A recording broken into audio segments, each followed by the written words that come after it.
laksanakan yaitu pembelajaran supervisi akademik, yaitu pra observasi, di mana ada 3 tahapan yang akan kita laksanakan. Yang pertama adalah pra observasi, yang kedua adalah observasi, yang ketiga adalah pasca observasi.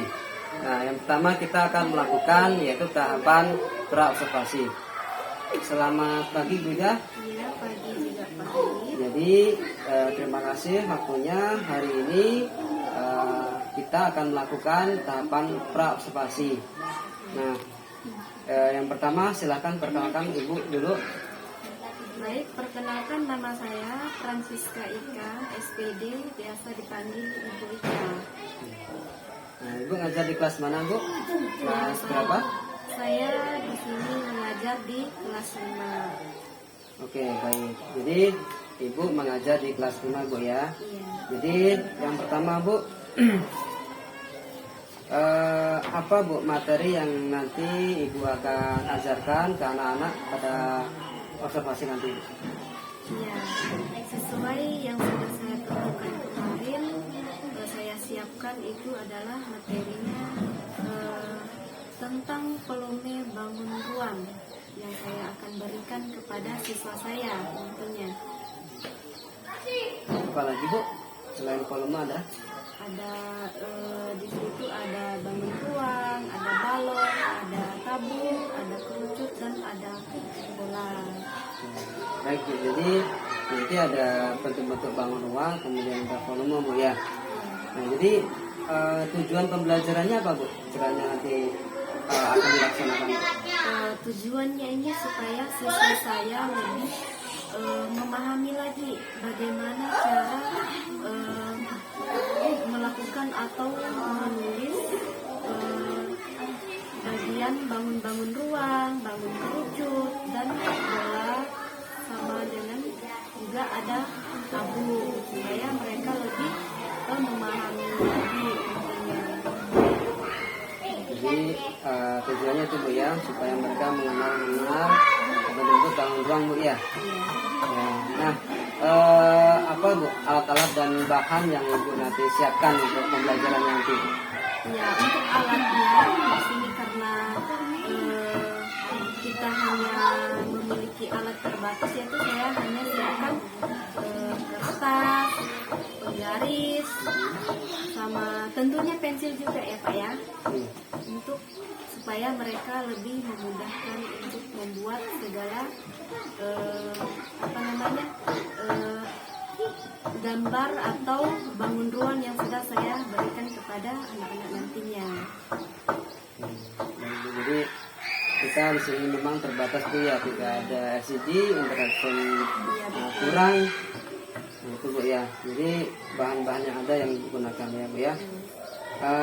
Ini Bu, selain alat dan bahan, kemudian saya ingin tahu Bu, ceritakan sedikit mengenai langkah-langkah pembelajaran yang akan Ibu praktekkan nanti Bu. Nah, Dari awal, dari apa dulu, kemudian sampai mana Bu? oke.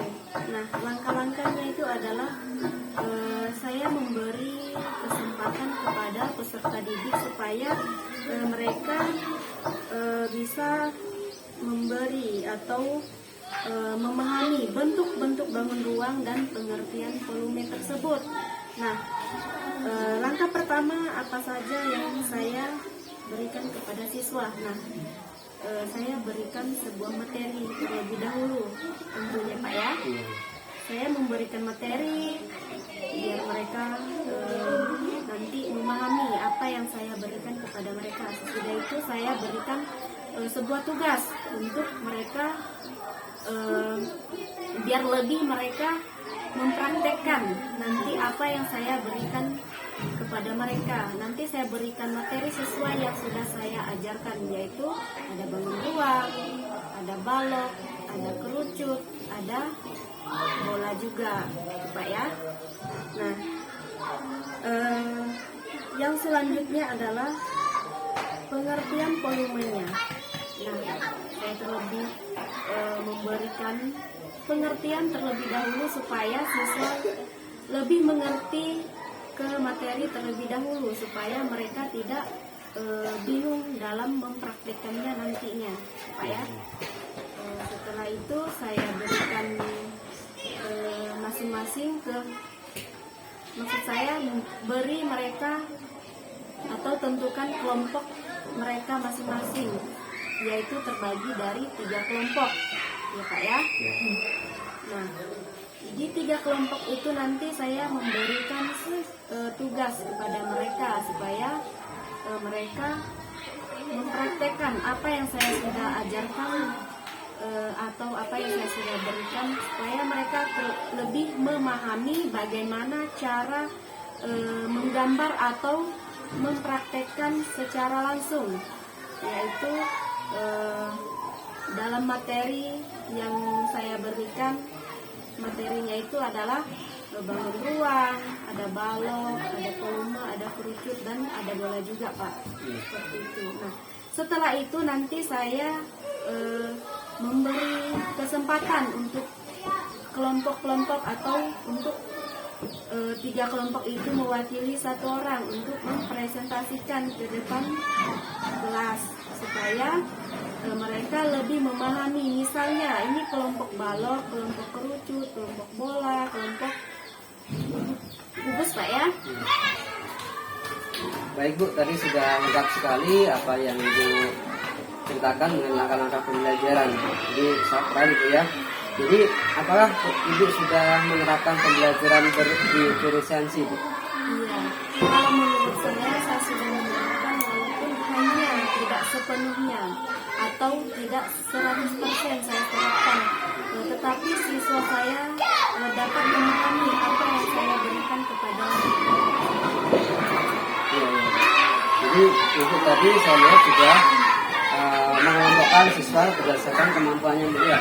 Nah, itu termasuk pembelajaran berdiferensiasi ya. Nah, kemudian area pengembangan apa Bu yang tidak ingin dicapai? Area pengembangan apa Bu yang mau tidak dicapai? Area pengembangan apa yang hendak dicapai? Mereka bisa memahami dan bisa membuat dengan secara mudah. Maksud saya dengan praktek langsung mereka bisa membuat apa yang saya sudah sampaikan, apa yang saya sudah berikan kepada mereka secara teori, secara materi, dan secara praktek. Baik Bu. Nah, yang terakhir Bu, masih ada satu lagi. Strategi apa yang Ibu siapkan untuk pelaksanaan nanti? Strategi apa supaya anak itu bisa berhasil dan sebagainya nanti dalam proses pelaksanaan pembelajaran? Nah, untuk strateginya saya akan siapkan sebuah supaya memudahkan siswa, Pak ya. Iya. Saya siapkan sebuah alat peraga supaya mereka bisa melihat, oh bagaimana sih itu bangun ruang atau tabung, kerucut, bola itu, Pak ya. Saya siapkan kemungkinan saya bisa membawa anak-anak keluar kelas, Pak ya, untuk melihat bangunan atau rumah yang berbentuk tabung, yang berbentuk kerucut, bola, sama balok, Pak ya. Seperti itu, Pak. Terima kasih. Jadi Ibu sudah menyiapkan alat-alat media, kemudian Ibu juga sudah menyiapkan pembelajaran kelompok tadi Bu ya. Nah, kapan Bu kira-kira kita melaksanakan observasi Bu? Ya, kalau bisa segera, Pak ya. Kemungkinan besok saya akan melakukan kegiatan pembelajaran ini, Pak. Nah, besok ada matematika Bu ya? Iya. Oke, baik. Terima kasih Bu ya atas waktunya. Ini hasil observasi. Semoga hari ini apa yang Ibu dapatkan besok bisa terlaksana dengan baik Bu ya. Oke. Jadi demikianlah hasil observasi kami.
akan mewakili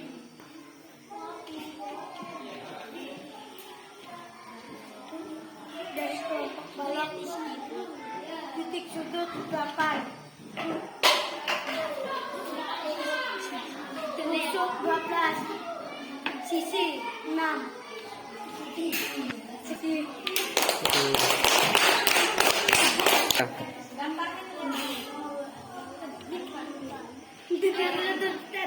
baik teman-teman lihat bos.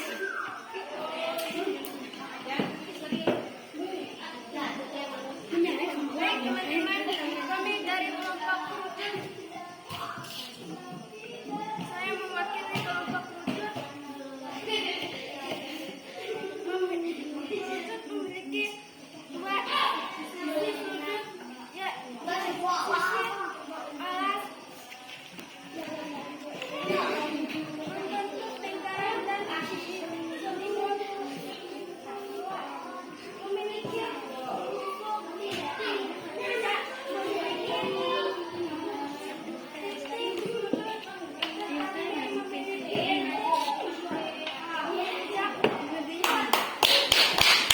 setelah kita presentasi, Ibu akan mengasih soal keluarganya kepada kalian ya.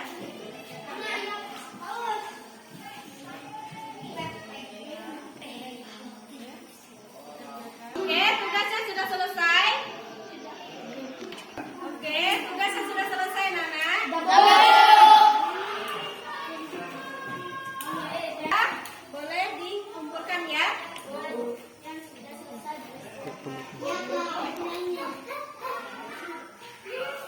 Oke, baik, kalau sudah selesai tugasnya, Ibu kembali mengingatkan lagi kembali bahwa kita sudah belajar apa saja tadi. Ayo, yang pertama satu-satu.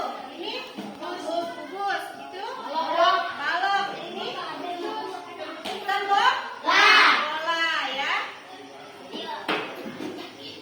Oke, kalau sudah kita ambil sikap berdoa ya. Kami punya mewakili teman-temannya ya.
Selamat pagi, hari ini kami akan mempraktekkan yaitu pasca observasi, di mana kemarin kita sudah melakukan observasi. Di sini sudah datang pengajar praktek kami. Baik, terima kasih. Saya Siti Najib Asriul Biningsih, selaku pengajar praktik hari ini mendampingi Pak Hadi beserta rekan yang telah diobservasi. Kepada Pak Hadi, silakan. Selanjutnya saya perkenalkan untuk yang kita observasi. Rika, silakan perkenalan dulu. Oke, terima kasih waktunya. Perkenalkan, nama saya Francisca Ika SPD, biasa dipanggil Ibu Ika. Baik, hari ini Rika, kemarin yang pertama kita sudah melakukan pra-observasi, kemudian kemarin juga kita sudah melakukan observasi ya. Nah, hari ini kita melakukan pasca observasi, di mana didampingi oleh pengajar praktek dari guru penggerak ya. Nah, baik Bu, pertanyaan pertama Bu, untuk pasca observasi ini bagaimana Bu pendapat Bu Ika setelah melakukan pembelajaran kemarin Bu? Gimana rasanya itu? Rasanya, pendapat saya ya Pak ya. Setelah saya menyajikan materi yang saya sudah ajarkan kepada siswa saya Pak. Di sana saya bisa melihat bagaimana keaktifan siswa terhadap materi yang saya berikan kepada mereka. Saya sangat kemungkinan lebih lagi memuaskan lagi kepada siswa, ya Pak ya. Apa materi yang saya ajarkan kepada mereka, saya sajikan, mereka kerjakan sesuai arahan yang saya berikan kepada mereka. Terima kasih. Selanjutnya Bu, jadi dalam proses pembelajaran yang sudah Ibu rencanakan, apakah sesuai dengan berjalan dengan baik atau masih ada yang kurang? Ya, kalau menurut saya sih sudah berjalan dengan baik Pak ya, Bu. Karena apa yang saya berikan kepada siswa atau kepada murid saya itu bisa terlaksanakan dengan baik, bisa terlaksanakan dengan walaupun tidak sepenuhnya terlaksana Pak ya, tetapi saya sudah menyampaikan sesuai yang sudah saya siapkan. Baik. Nah, berikutnya Bu, dapatkah Ibu ceritakan hal-hal yang sekira memuaskan ya dalam proses pembelajaran kemarin Bu?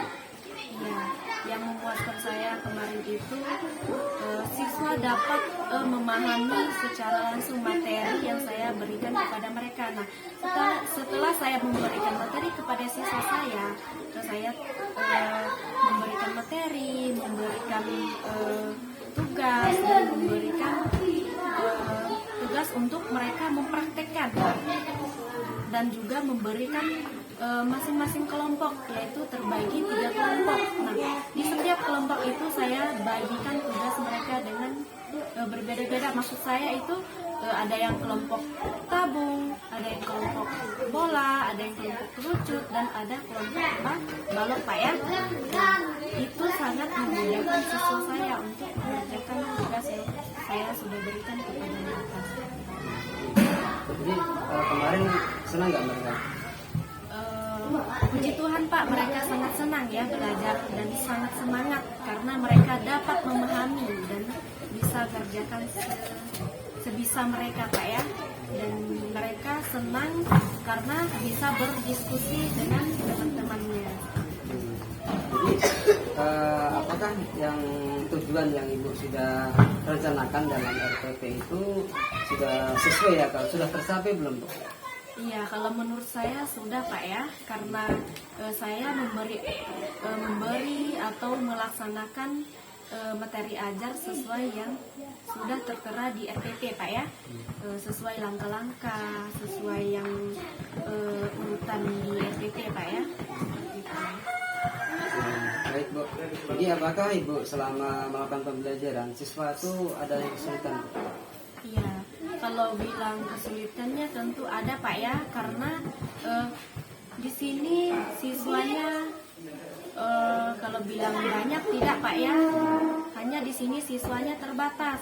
Nah, apalagi kalau siswanya hanya sedikit, kita hanya membimbing beberapa kelompok. Di situ kita melihat bagaimana cara siswa menyikapi atau memahami apa yang saya berikan kepada mereka, ya Pak ya.